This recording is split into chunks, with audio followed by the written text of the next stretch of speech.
বাবা কি গরম। কখন তোকে দোকানে পাঠিয়েছি, তুই কোথায় গেছিস?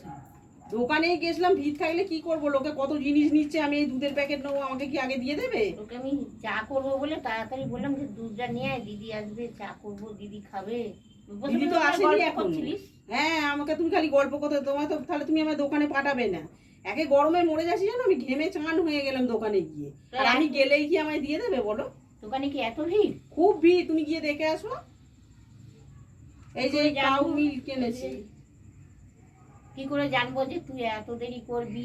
আর দিদি দাঁড়িয়ে দাঁড়িয়ে চলে গেল বলে দূর বাবা এর মধ্যে এসে আবার চলেও গেল। হ্যাঁ, বলছে আমি চা খাবো না, আমি চলে যাচ্ছি। ওরা আবার বেশি ঢং, এসে আবার চলেও গেল। বাবা দাঁড়িয়ে গল্প করে করে, আমি থাকবো না, আমি চলে দাঁড়িয়ে গল্প করে, ওকে তো পাঠিয়ে দিতে পারতে, কোথায় গল্প করছি দেখতে একটু। কি করে জানবো? তুই তো ওরকম গল্প করিস লোক। হ্যাঁ গল্প করি, দোকানে ভিড় থাকলে যেন আমাকে আগে দিয়ে দেবে, গল্প করছিলাম আমি।